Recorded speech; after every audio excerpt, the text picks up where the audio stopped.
Welcome, everybody, to the Beer Guys radio show. We're happy to be here. We are happy to have you with us. Some good conversations, some good beer, good times. We're all about it. Special treat this week. We have some special guests. We have Ale Sharpton, the real Ale Sharpton, with us today. Ale, how are you doing? Great. Fantastic, man. Thanks for having us, man. Good, man. Good. Yes, that's Ale's been on the show a few times, local Atlanta, writer, food critic, creative. Ale, I don't even know what all to say about you, man. You get into a lot of fun stuff, correct? You're doing great, sir. Good. And we have Craig Stroud with us. Craig is a marketing guru. You're a marketing man, right, Craig? I am. The guru part I don't know about, but we'll go with it. I threw that one in there, man. There we go. I have to give you props, brother. I'll take it. I'll take it. Good stuff. Well, we're going to be talking today, the big focus, and we'll get to whatever topics get to us. We're going to be talking about Ale Max and Ale Max Day. And this is sneakers and craft beer. And you know what? A couple of great things to pair together, and a big event coming up for a good cause. And it's just going to be an all around good time. But I'm Tim Dennis. You probably know that. Brian Hewitt. How are you doing, sir? I'm doing great. Looking forward to this show. Good stuff. And producer extraordinaire, Mike Nate. How are you doing, sir? Doing just fine. Thanks to be here. Good, man. Good. Y'all, I'm going to tell on Nate today because it's okay to do this sometimes. You didn't feel like drinking today.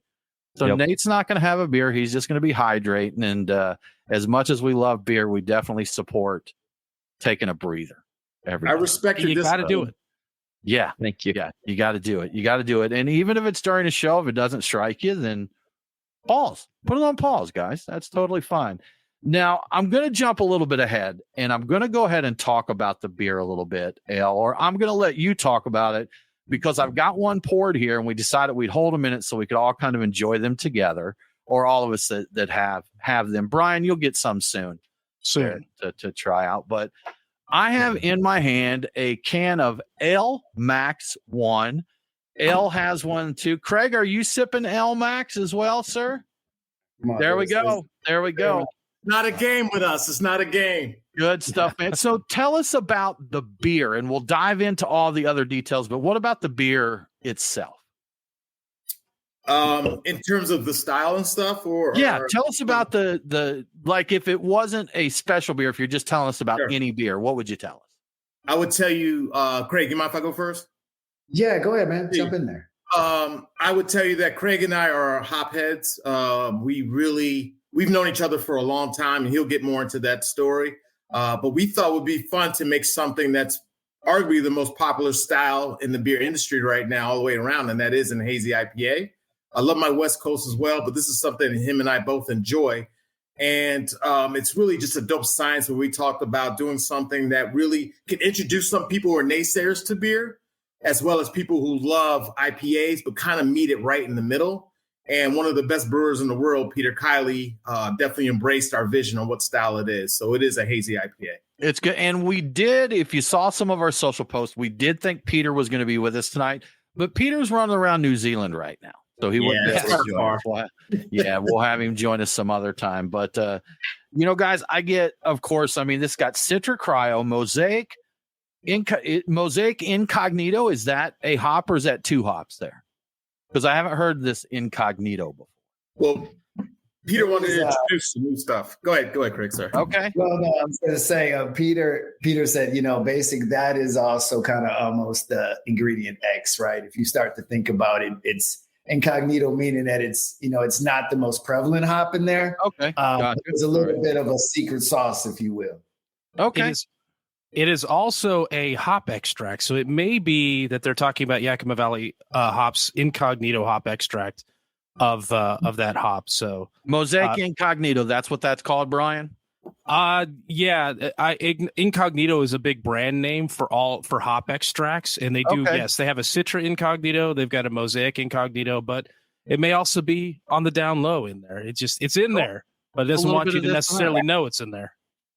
And we've got Nectaron Cryo, Riwaka, and Strata hops in here. And I'd say this is a very approachable beer. If you're getting someone that's maybe a sneakerhead and they're coming because of that side of it, this isn't going to scare them off. You know, No. if you did a big West Coast, you probably have quite a few people that would turn their nose up at it. You know? That's where a lot of the naysaying is rooted from. It's just too hop forward. And this beer, I honestly just tried it today. I was out of town and had to do some things, but came back and I cracked it today. I'm going to crack it right now on air because it's that damn good. Craig and I agreed that we wanted something a little more just kind of in the middle, but very sippable and almost dangerously sessionable in terms of sipping and pleasing the palate, but not sessionable in ABV. Right. This is where we at? Where we landed on this one? This is a 7 point. Do I see 891? There's a side to that. Tell them, Craig, why we have tell us about it, Craig. Yeah.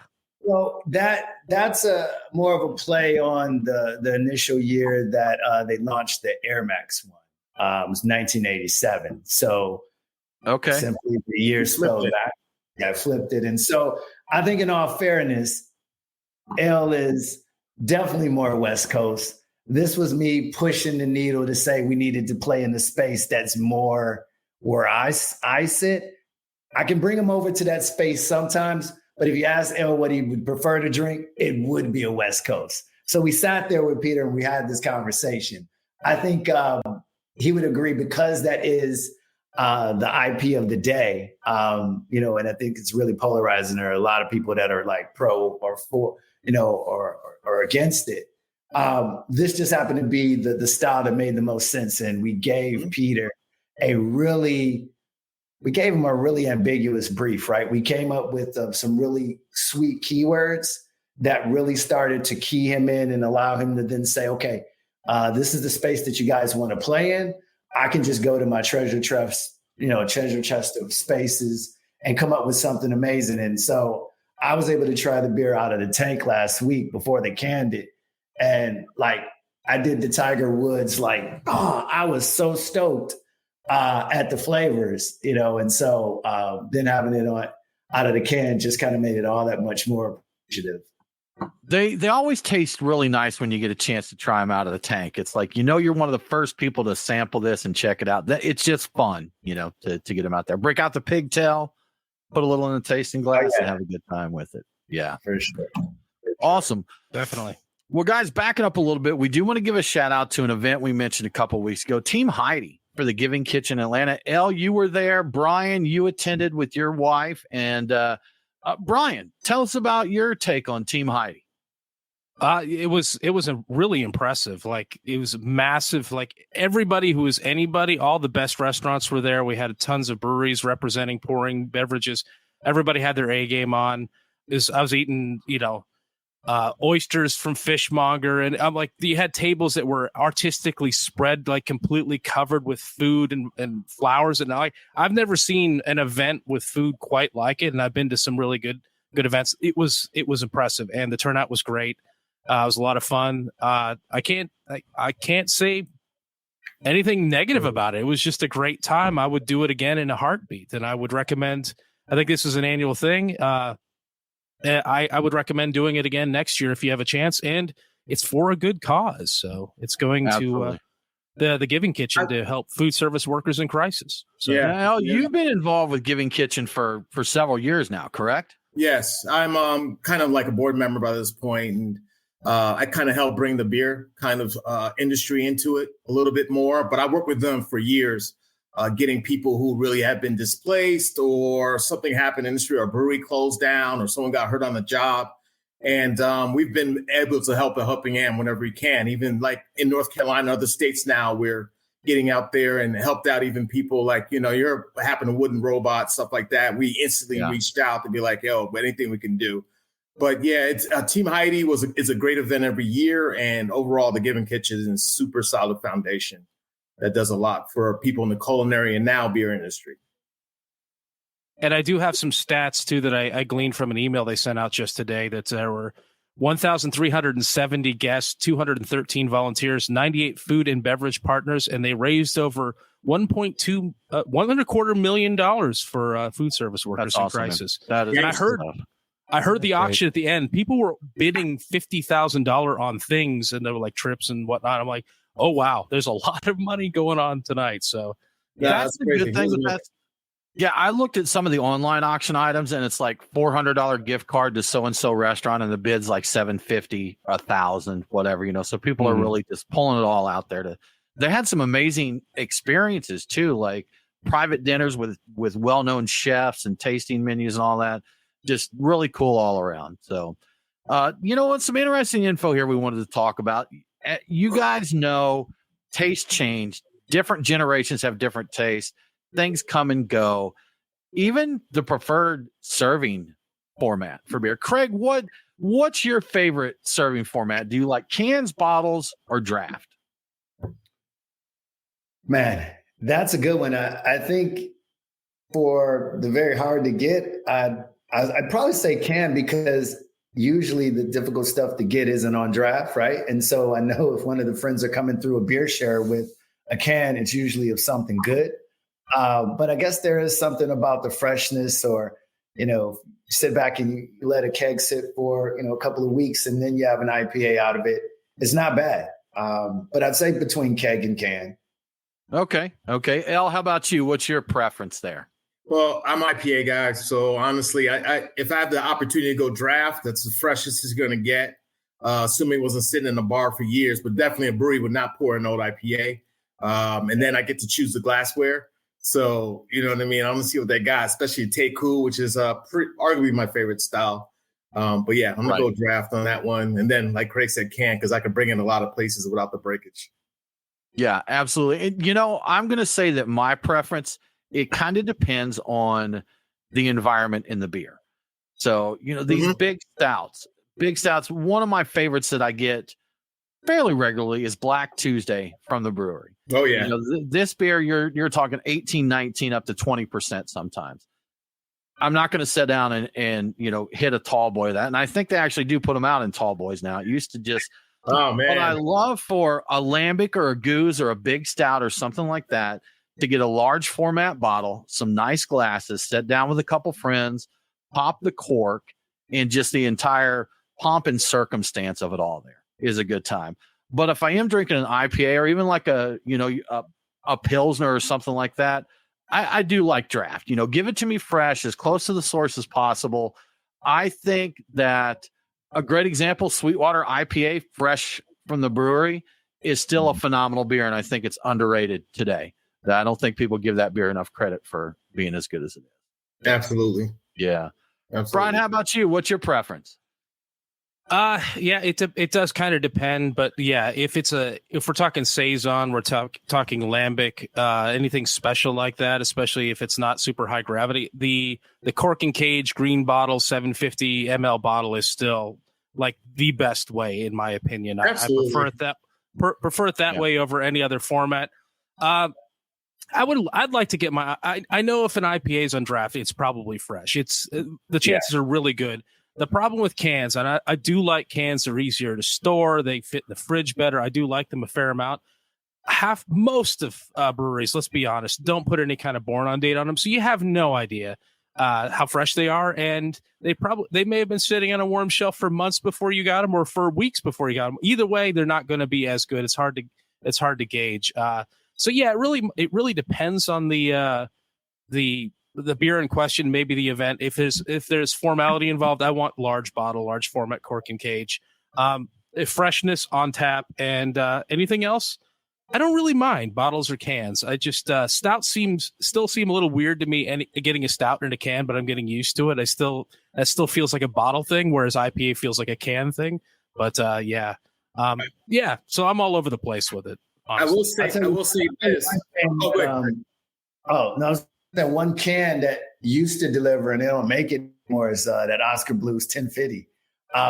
When I got that in a can, that's a big stout, right? But when you get it in a can and you're like, okay, I remember scooping up the last few cans at Craig Street a couple of years ago when they had it before that last run. I was like, man, I'm just gonna sit on these, and you start trying to sit on them for a while. I'm like, I'm not gonna sit on these for too long, and that's drink for cellar. Yeah. That's great. It's you mentioned 1050 in the can. It's funny to think that was it Old Chub, I think, or maybe Dale's was the first craft beer in a can, and really started the canned craft movement. And people weren't on board with it at first. No. You know, the hardcore beer drinkers were not about having beer in cans. It was bottles meant quality at the time that they put that in. Kind of interesting stuff. So, Nate, what's your preference? How do you like? Before I say something, you guys, I have a little surprise for Craig. Oh, look at that! He's got a 4-pack of the 1050s there. He said, "Bring him over. Bring him over." You were talking about earlier, so we're going to celebrate after our 2 events, brother. Surprise to you. Good stuff. Yeah. You know, I think really it depends on the style. You know, the lambic, the grisette, the big boy stouts. I've always really enjoyed them out of a bottle, but I do agree being able to get that IPA as fresh as possible. Draft is the way to go. Over on Instagram, guys, we've got a whole lot of shout outs for ale. I've got Hip Hopped Brews. Yes, sir. Shouting you out. Ian McNeil Brown. Meat Assassin. Thanks, Meat Assassin. Meat Assassin. And Mr. Cliff. Mr. Cliff. Yep. Best rappers in the world right there. Aircraft. Heck yeah. So, Meat Assassin said that Sergeant Hansel Pepperoni would appreciate a shout out. He's a dog guy. I was going to say, I think that's one of his Dachshunds. Yes. Yeah. So cheers to Sergeant Hansel. Yeah, Kid Lewis, everybody, man. Everybody's joined. Coach, Reg, everybody. Good stuff. Thank you for supporting us, man. It's a beautiful community out there, man, and we love y'all. Yeah, Kit Lewis says Dell's was an excellent rollout. Fan of the can there. So, but it's interesting. Very interesting that wasn't that long ago in the grand scheme of things, really. Mm-hmm. I mean, American craft in the grand scheme still is we're youngins here, but interesting. But so the stats on this, it varies a lot by age, which is interesting. Like I said, each group seems to have their own preferences. There's a fairly good chunk in each, varying between like 15 and 18% that say they don't care. Just give them their beer and they'll be happy. But on the overall, draft seems to be most popular across all age groups. But you have the cans, the younger drinkers, the 21 to 34s, more of them prefer the cans. And then, in a bottle, they have, it actually looks like maybe, the 21 to 34-year-olds, they want their cans and bottles. The old dudes, the over 55 crowd, draft, pretty overwhelmingly there. 60+% said they have the preference for draft. Peter Kiley just jumped on. Did he? Peter Kiley from New Zealand. Oh, is he over on Instagram? That's right. See, yes, Peter. So Peter can check in and watch us, but Peter, you're supposed to be in the studio with us right now. I sent him a text asking him where he was at. Yeah. On the show. Especially talking about New Zealand hops right now. This is like, I think his last day over there. So this is it. Yeah. Environments. Good stuff, man. Good stuff. Well, guys, let's move along. We're going to talk about some of the other beers we're going to drink. We got a few on deck here. Really, Brian, I think mostly you have a few on deck. I'm good with my L Max here, but it looks like you pre-gamed with a little vintage, little Anchor Steam there. So you found a 6-pack recently, and probably one of the last few that you'll find around there. And then a very cool collaboration, Creature Comforts and Our Culture Brewing. Seeds Take Up the Soil, which is a sweet potato ale with sorghum, vanilla, and spices. Fire. And then from Monday Night Brewing, you have a Super Blind Pirate, which is a blood orange IPA. And of course, myself, Ale Sharpton, and Craig are sipping this L Max 1 today, which is really nice. So those are our beers of the week. Y'all, before we move along, we want to give a quick shout out to our sponsors, our friends. The guys at Terrapin Taproom Atlanta have supported us. We definitely appreciate it. They were one of the participants in the Team Heidi event there, making sure that everybody stayed hydrated. Brian, I think you got a chance to sit and hang out with them for a while, and they did a special beer for the event there. So always cool stuff. Always something new and fun at the tap room there at Terrapin Brewery Atlanta. And really, it's just Truist Park is kind of a cool place. They got a lot of stuff happening over there. You can go hang out, get some barbecue in the tap room there with Fox Brothers Barbecue. Find out the new stuff that Terrapin has on tap. Tell them the beer guys sent you. A lot of them may have no idea who you're talking about. But if you catch Mark or one of those guys, they'll be like, oh, yeah, those guys are great. So, but thank you so much to Terrapin Brewery Atlanta. I don't know if you've heard, but spring is officially here. That means patio season is here or on the way, depending on which day it is. Do you know where you can go enjoy patio weather and some quality craft beer? Of course you do. Truck and Tap. At this point, this is when I usually go location by location, give you my beer pick for each spot. But this week, I'm going to go easy with picking nothing but side pull taps. And really, I can't think of anything I'd rather be doing right now than drinking a crisp beer off a side pull tap and enjoying some occasional spring weather. Occasional, sometimes not spring, but depending on which location you head to, Woodstock, Alpharetta, Duluth, or Lawrenceville, it means you're either getting Berry House's Big Pluckin' Pilsner or Blue Jackets Love Cat Pils. That's 2 German Pilsners, one featuring noble hops and the other laurel hops, respectively. So 2 great choices. So go out there, enjoy some good beers and the great weather while we have it. And thank you to Truck and Tap for your support. You can tell them the beer guy sent you. They have signs up in each of their locations. So they might will probably know. Yeah, they will know. Yes. So Peter Kiley said that he is currently running through some hop fields over in New Zealand and he wishes he could be here. I don't believe that part of it. Yeah, I do believe he's running through hop fields there, but good stuff, Peter. Get some good hops there, man. Make some more good beers. Whatever's the inspiration is, man, this beer, honestly, I know we're going to go into the tasting notes of it, but it's really, I'm very, very, very happy. I know Craig is. Yeah. Hey, Craig teased me. He called me and told me, oh, man, this beer's fire, knowing I was out of town. I'm going to get him back for that. That's what you got to do. You got to do it when you can, man. You got to do it. So, guys, speaking of the beer, the project, everything, Craig, tell us how LMAX came to be, kind of what inspired the project, and just the overview of what it's about. Yeah. I think what's interesting about, the craft beer space here in Atlanta, it's very multidimensional, super diverse, and it's continued to grow in that space. And we always like to shout out or give our friend, his flowers, because L's been doing this thing in this space for like decades now. And, not even trying to age him, but decades. And that definitely deserves huge kudos. I think over the years, a lot of our friends, our contemporaries have started to dip their toes into various endeavors around the craft beer space. And I think there was always this idea that I wanted to do it as well. Some of our really close friends, Brandon and Swerve, shout out to Drop Season. They dipped their toes into the more of the clothing line and lifestyle space. I think now 3 years ago, and all my friends were asking me as a marketer, are you going to do something? Do you want to do something? And I felt like I needed to find something that was authentically my voice. And so as I started to go and continue to go to, different breweries, the music was there, check. Started to see more people that look like me there, check. But there just seemed to be a disconnect or at least an outage, right? And there just felt like there was something else that we might be able to add to the mix. And I just had this idea around the sneaker culture and craft beer culture and how there are a ton of parallels, right? And I was amazed and fascinated by how many there were. And so I said, let's give this thing a go. And so pulled together a plan probably a month before, 3/26 of last year. Got with L and said, hey, I need you to help me roll this out. You've got the voice. People will come. I've got the vision. I've got the plan. And so we partner with Inner Voice.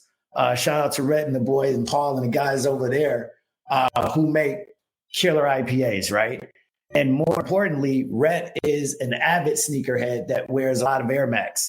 And that being my favorite shoe, Air Max 1 of all times, it just made perfect sense to partner with them to do year one. And so bring those two cultures together.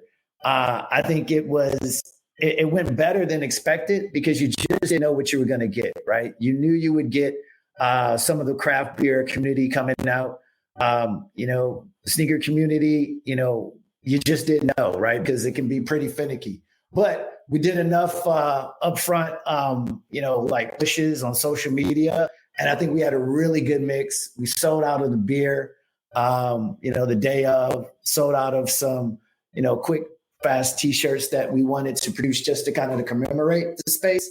And, got to work and thinking about what year two could be, because that was more what I like to call a proof of concept. And if that went well, I figured that we would look to do this and maybe scale it to other markets.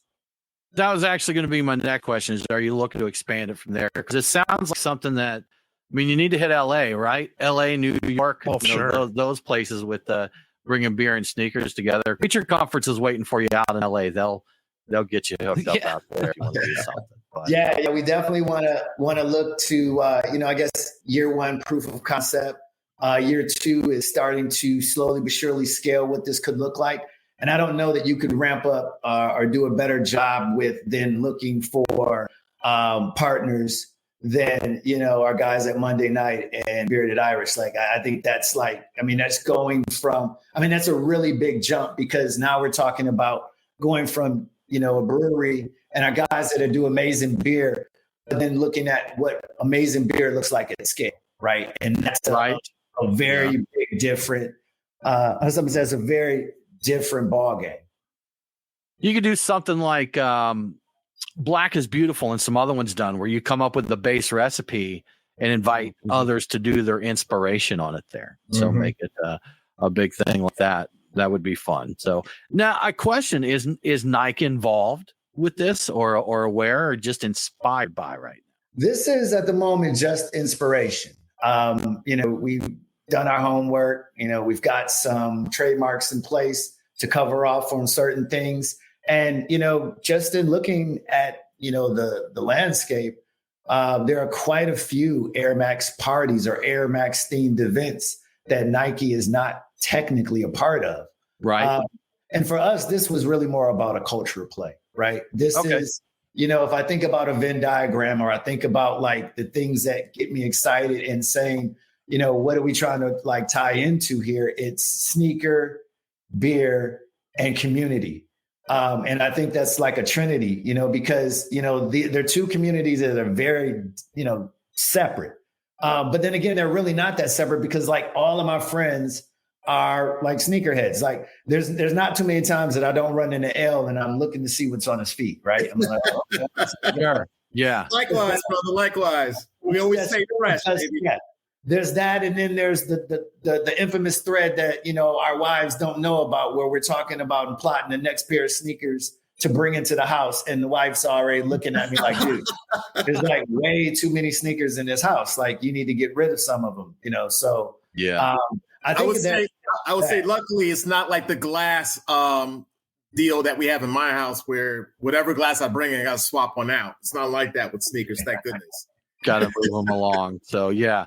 Now, Craig, do you keep all your sneakers? I've seen guys that they're more about get this pair, get another pair, sell this pair, get this pair, just the whole moving and shaking of it. It's okay. All right. Confession, guys. I was a sneakerhead for like 2 months. Okay. Oh, 2 months? And I quit. Okay. And I quit because, one, I wear a size 13 wide. It's pretty hard to get a lot of sneakers in a 13 wide. And some would say just buy one size up, and then I'd feel like I'm wearing water skis. And then some would say, well, get you some shoe stretchers and do this. And I just never found any that it just didn't work right, like people were claiming it did. So, and I found myself watching the sneakers app for when the next drop was coming, and they would sell out in 2.3 seconds. And I'm like, no, I've done this with cigars. I've done this with beer. I'm not doing this. I'm not doing this. But, I did get a few pair before I just totally gave up on it. And I've got, let's see, I had to write them down, guys, because I forgot exactly what all I had. But so I do have some Air Force Ones, Air Force 107s, the black with the white trim. And I have 2 pairs of those, 2 brand new pairs, almost never worn. And here's the story with that. I ordered the pair directly from Nike, and like 2 weeks later, I hadn't got them. So I messaged them. They're like, we're so sorry. We're going to send them to you now. We're going to reship you another overnight. So they did, got them, all good. Like 5 months later, a Beat to Hell box shows up, and it's the first pair they'd sent of those. So I got those. I got some Adidas Ultra Boosts. And here's another thing, guys. I am horrible at knowing what is currently cool. Like, I'm not good at that at all, because I got the Ultra Boosts and I love them. They're the Louisville Cardinals, the black, red, white set. Mm-hmm. And then the internet told me that Ultra Boost weren't cool anymore. So I'm like, okay, well, I was a year behind on these. I got some Asics gels that I was also told weren't cool anymore. So I gave up, guys. Those are cool. Those are cool. Okay, see, yeah, you're good. I'm kind of cool, man. I'm kind of cool. So, I don't think you should let the internet tell you everything, right? Yeah, it's horrible, man. People are so, and you know, I can't just say it's sneakers because I saw a post. There's this Belgian beer group on Facebook, and a guy posted a pic of his beer fridge, like a mini fridge, and he said, just ignore the bottom shelf. Y'all, these guys ripped that guy to pieces in the comments about there's only one good beer in there. The rest are trash. You should throw them away. I'm like, guys, you don't have to. He's not making you drink them, you know? So, hey, TD, I would say yes.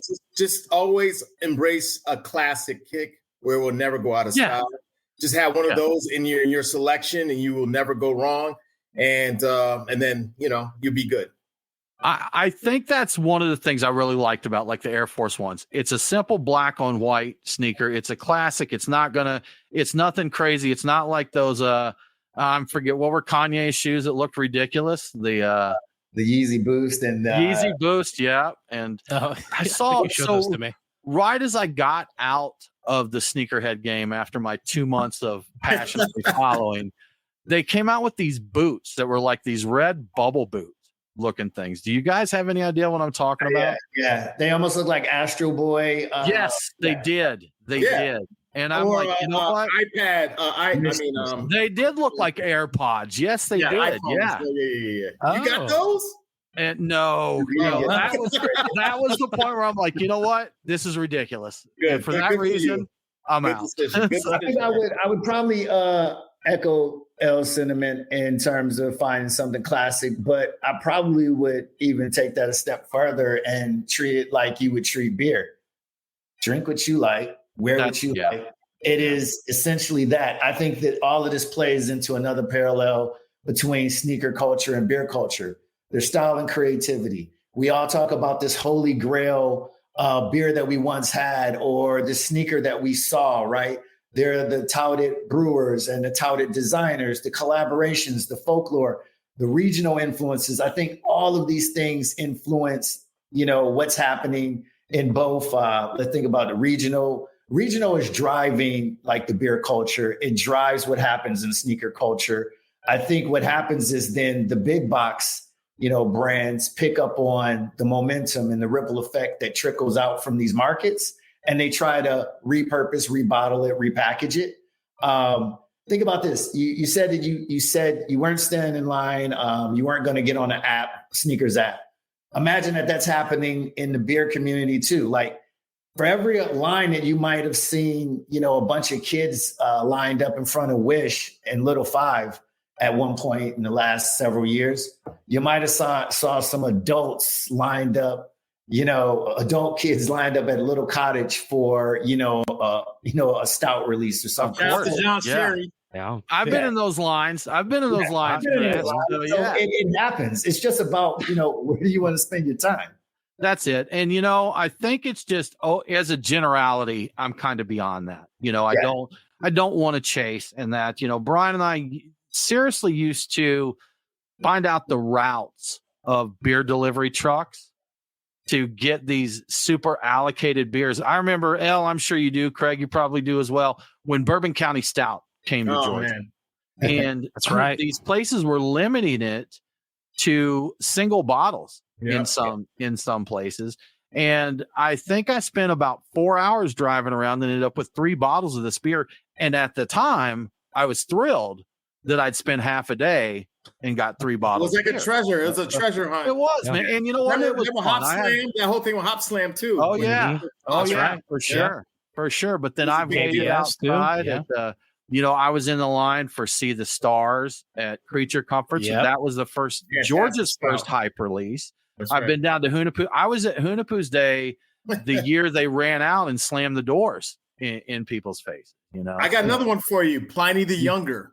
I got to get on that one, Al. Yeah. People still wait in line for that, right? I mean, that's still I would probably still wait in line for that, but I'd have to actually be there. Like once you're there, you might as well. Yeah. I had a coworker text me recently. She lives in San Diego, and it was Brian. We were out at playing pinball there at 10 Pin, and she messaged me, and she likes beer, but she's not necessarily a beer nerd. But she went out to a local bar in San Diego, and she's like, "Hey, I thought you'd appreciate this. We're out here, and we tried a couple of beers from Russian River that they told me are pretty rare."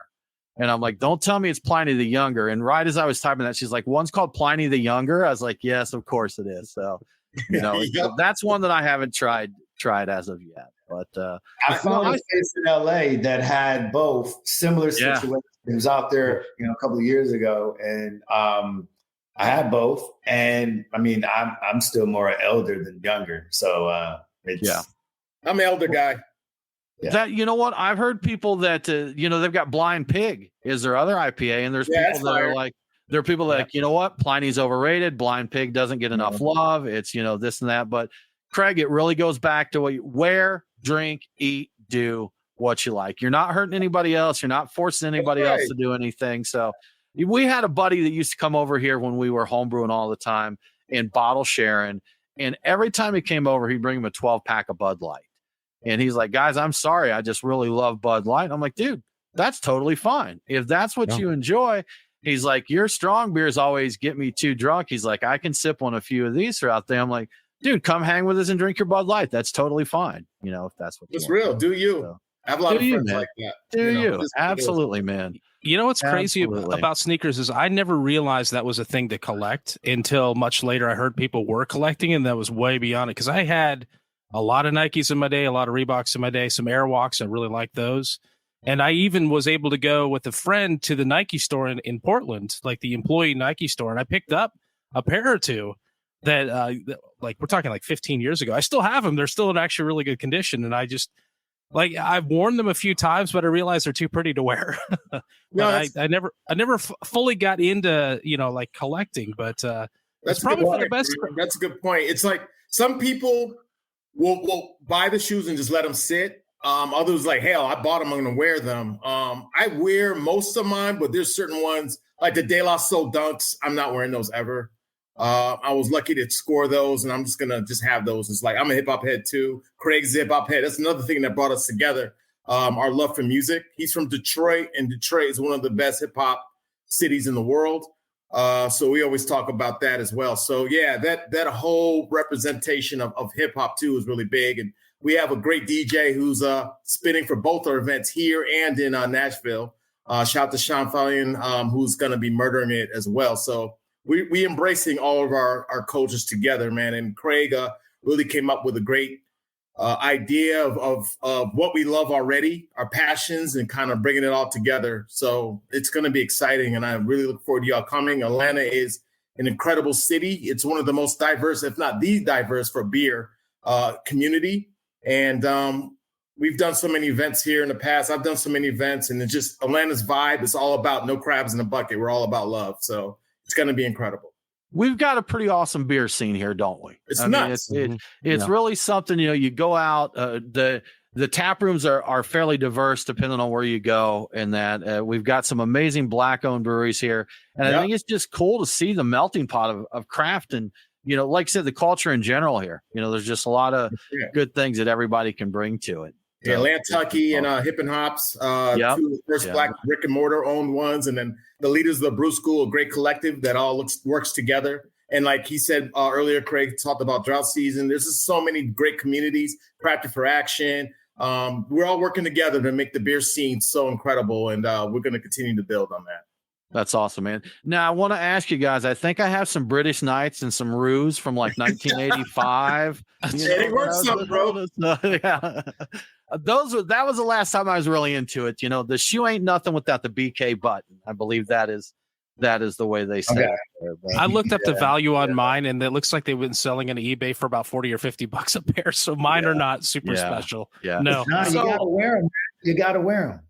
Yeah. You gotta wear them. You gotta drink them. Right. You sit on them too long, the beer is gonna go bad. It's not. I mean, every can is not canned, or every bottle's not bottled in a way that you can sit on it like wine. But I think it really all just comes down to what your preference is. And, I prefer to drink them and wear them. Like I'm I'm similar to L. I'm not going to sit on too many pair of sneakers. I mean, you wear them, and I noticed Craig said, I'm not going to sit on any. And then he thought, he's like, not too many. Not too many. I'm going to sit on a few. Yeah. El mentioned his De La Soul Dunks. What's that pair for you, Craig? I don't currently have a pair that I'm just going to sit on like that, but there are certain pairs that I'll probably bring out for a special occasion. Like I don't consider myself a collector. That is a very specific group. Right. I just consider myself one that loves the freshest sneakers and, the freshest beers. So I want to be at the forefront of where that's happening. But if I had a holy grail pair of like De La Dunks, I probably wouldn't wear them either, but I wouldn't wear them anymore because at the time I would have worn them. Right. Yeah. It's just respect to that group. And, it's just, that's the homies right there. So when I was looking, I forget what it was, but I saw I don't remember the sneaker guys, but a guy did one like inspired by Newports or something like that. The mint green and white cigarettes. Yeah. But they're like, he got sued and they this and that and da. But it was this. Anyhow, it was something that just like anything, I think if you get into it, before I got into craft beer, I didn't realize craft beer was a thing, that people were passionate about. Guys, I'm currently into tinned seafood, or as the Portuguese call them, conservas, and there is a subreddit for canned sardines where people talk about these elite fancy sardines that they get, So everything out there has a niche fan base to it, Brian and I have went around Atlanta finding restaurants that serve the high end tins of tiny fish. I need that list. We'll get you, man. We'll hook you up, Craig. They got some good stuff. Yeah, Brian got a can on the desk right there. So. Yeah, I've got some packaging left behind. Yeah. These are pretty good. Yeah. That's something you get in like is it a Fresh Market or a Whole Foods? I don't remember which. Both. I think both of them carry that. But yeah, stuff. Guys, it's something, whether it's sneakers, whether it's craft beer, whether it's tinned seafood, it's art. There's people that collect pencils. Yes, things like that. So I've gone down the rabbit hole a bit, and there are very specific people about certain varieties of pencils that were discontinued that are brought back, and there are people that are just uptight about how I'm like, pencils, really? Yeah, apparently. What's the name of a bottle collector? Like a beer bottle collector? There's some name for that too. It's Breweriana. Okay. Yeah. Wait, are these empty bottles? I don't have, usually empty. And I did find, so interesting tidbit there, Craig, like cans, the collectors will punch them from the bottom. Yeah. And because the can being empty doesn't impact the value for the collector. And my collection is seriously like 4 bottles right now, but I do have one, all Georgia beer, but I have one from like the 1890s, one from like the 1940s and that. So I've got one from Dogwood Ale, a bottle of Dogwood. Oh, hell yeah, man. Those are the homies, man. Yeah. So, homies. Like I said, my Bach was awesome that they had. Mine was a holiday ale that you know what? When we drank that beer, when SB 63 passed, we had Nancy Palmer on the show, and me and Nancy and Aaron and Brian cracked that Dogwood. I think it was like 25 years old. 2004. So. Yeah, so maybe not, maybe right at 20 years, I think, when we got into it. An old library in the best possible way. I think that was that's the way Nancy described it. The description of it, and that's about right. Yeah, Nancy, the former executive of the Georgia Craft Brewers Guild. Yes, absolutely, absolutely. Yeah. But y'all, it's a good time. So I tell you what, but before we run out of time here, we want to talk about Max Day and the events going around that. You mentioned a DJ there, yes. Kicking that off. What can people expect of the events? Now, the big event is the 22nd, Friday the 22nd at Monday Night Brewing. That's kind of the kickoff for everything. At Garage. Right? Mm-hmm. All right. Garage. Monday Night Garage in Atlanta, Georgia. But do I see correctly? You've got events kind of through the weekend. Is that right? No, we have because we kick off with Monday night okay. at the Garage, and then we shift our our focus up north to Nashville with Bearded Iris. And I'd be remiss if I'm glad we were like starting to segue into this, because obviously we're making 2 killer beers, right? And the guys at Bearded Iris are they have their spin on the hazy IPA, right? And it's funny, we started talking about the West Coast, and the guys are playing in that space of a hazy homage to all of the West Coast classics, right? Playing with those old school hops and really trying to dial that up. So I think between the two, you're going to see a really distinctive difference in flavors while they still take on a hoppy hazy profile. Good stuff, man. Yep, it was really a fun experience to talk to the different brewmasters about where we were going with it and stuff. So shout out to everyone who's been a part of it, man. Craig and I had our plan, and we sat together and rapped about it and talked about what notes we would love. And I can't wait to even try the Bearded Iris one. But this one that we have here in Atlanta with Monday night is fantastic. There's notes of melon. It's a little bit on the sweeter side. Yeah, right. And you said it would be a great segue for people who might not enjoy beer. I get orange, this like sweet orange, but also a little bit of like bitter grapefruit in it too. So kind of a double citrus on that. Some floral notes, like you said, melon and such. But this is nice. I mean, that's my kind of beer. Brian, I know you like your West Coast. Brian plays both sides. I would do both, Northeast or West. But I'm about this, guys. I'm gonna really quickly rewind to cans of fish. Do you know they also have vintage cellar fish, cellar sardines? That is a thing. So I bought a can from an online site, a 2018. The brand is Ferrigno, a French sardine maker. Mm-hmm. And I got to say, guys, they were phenomenal. Vintage 5-year-old. Wait, is that like a black market, or is it just so these are, you know what? It's interesting, guy. I tell you what, I get way off on a tangent here. We got Classic Rod on Instagram, just said Fishwife. So he's shouting out Fishwife. I think he's responding to my box of Fishwife. But this could be something I could go way into, but they do release vintages of some of these sardines. Like they'll say Saison 2021 for this one, and people can do them. But we won't derail this too much with 10 fish, because I could do that. But it's interesting that even something like cans of sardines has a culture, a community, collectors, vintage, and all of this around. Is there a sardine share coming up that we need to know about? I tried to organize one, Al, and I couldn't get enough interest, man. I think we should do this. And it doesn't have to be sardines. It can be mackerel. There's cod. Okay. I've got tins of cod that are quite nice. Octopus stuff. Yeah. It's a nice anchovies and all that. So, a nice Saison or a Pilsner or something. And the pairing is what's dope about the beer. We can geek out on that. One other thing that Craig and I wanted to make sure we noted was what's different about this year than last year is we're giving back to community. We're going far and beyond in terms of working with Paw Kids. Craig, you could talk a little bit about Paw Kids. And then we also have Gateway Center, which is really helps the displaced. And so we're asking people to donate gently used sneakers when they come to the event. And Gateway Center will be there to collect them and show love. And that's another way to give back. So we're doing everything we can to show Atlanta we love them. Good stuff. And there might be a little gift with anybody who brings those sneakers in. Maybe a ticket to sip the Ale Max when they come through. Stuff, man. An awesome trade. I could just, make quick reference because I now I've got a close affiliation working with Peter and the team over at Paw Kids. And, what Italian Great is doing over there is amazing. Really helping underprivileged, people in the community on the West Side.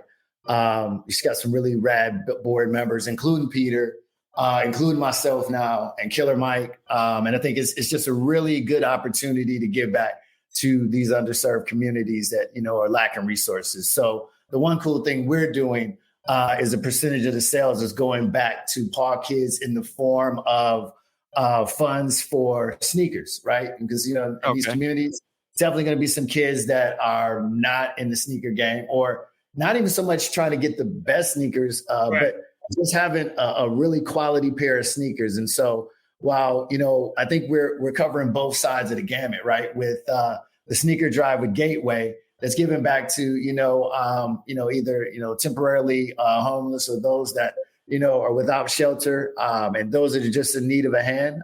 Those lightly used sneakers are going to come in handy. And then you got those other individuals over at Paw Kids that, a new pair is just going to make their day and really maybe just, really build confidence and, just people without. Anytime we can give back, I think that's pretty dope.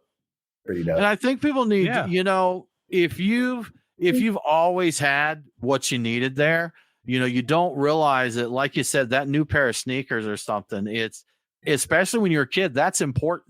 Yeah, it is. As an adult, you get to a point where, you know what, you still want to look good when you go out. Even as an adult, like Craig, you said, when I see Al, I'm seeing what's on his feet there. What's he wearing? Check it out, looking nice. But as a kid, it's crucial because kids are brutal. And you know what? As an adult, if someone tells me my sneakers are ugly and pokes fun, I'll be like, whatever, that's all right. But kids, I mean, it can be brutal. So, being able to have something nice and new is important, more so than just having clothes to put on. I think it's important. Kids without the internet. Yes. Kids, if they're going to school, you don't want them. You want to free their mind up from feeling bad about how they look or worrying about how they look. If they got some solid shoes on, they're feeling good about that. They're going to focus on learning what they need to learn in school or do whatever they need to do to get by. You need to speak, Brian. Speak. That's right. Yeah. That's right. Feed them, clothe them, let them learn. Right? If you're looking bad, you're thinking about I'm looking bad and not paying attention to what's going on around you. If you're looking all right, you're paying attention to what's going on around you. So right. Our boy Juan said you're a confidence boost with a pair of new kicks, and it's true. You get that new pair of sneakers you want to wear. You start running. Maybe you're a little kid. You start running after you got the new pair of sneakers. You ready? You were faster. You're faster. You were faster. Of course, spring loaded. Yeah. Yep. Of course you were. Yeah. So, El, a few minutes left here, man. I know you're in a lot of stuff. Anything else you want folks to know about right now? Just really looking forward to making Max a success. Craig and I put a lot of work in, and this guy is a workaholic. It's been an ongoing enjoyment working with this brother. And then after this, CBC, and then a lot of other. You'll find out other things that are going Brewers on. Conference. CBC is Craft Brewers Conference, right? Yeah. So that's going to be in Vegas, and then doing an event with the National Black Brewers Association, which is going to be really awesome. So we're going to do some big things with that, and that's something you all need to look at too. Good deal. Al, if people want to keep up with what you're up to, where can they do that? Instagram. And right now I have a lot of Max on there on purpose to let them know about this great event coming up in both Atlanta and in Nashville. But Instagram, real Ale Sharpton. Thanks for asking. That's really the best move for me. Good stuff. Good stuff. Craig, how about you? Anything else you want folks to know about? Yeah. Really, if you're in town in Atlanta or Nashville, definitely come out and enjoy the event. Come by and purchase a 4-pack. Cans are limited, similar to sneaker releases. So we say, come by, get a 4-pack, drink 3, keep 1. They then start to turn into mementos or keepsakes. I've got one of my cans from last year. That's right, baby. Nice. Okay. Display. And so, we think that they'll have some level of collectability over the years, just to say that you were at one of the first ones, because this will scale. Our ambition is multiple markets here in the States next year, as well as looking at some abroad, just because the sneaker and beer communities abroad are pretty crazy too. We target in, the UK and the Netherlands as 2 spots of ambition. So we'll see how that works out. And if people want to catch up with the movement, they can follow lmax.official. Instagram on Instagram for that. lmax.official. Good stuff. It's important to note though that the cans are different. Atlanta's is going to have a different can than it will be at Barry Iris in Nashville. It's all about the different colors. Different colors, man. Yeah, right? Yeah, that's right. Definitely a play on the sneaker community, and sneaker launches. Right, you wouldn't launch the same sneaker colorway in 2 locations on different days. You might do it simultaneously, but a lot of this is just playing on the different riffs within the sneaker culture. And if you look closely at the can, which we didn't get into, but there are a lot of little intricate details that speak to those that are in the know. And there's a bit of surprise and delight for those that aren't. So buy a can, talk to some friends about sneaker culture, and I'm sure you'll learn something.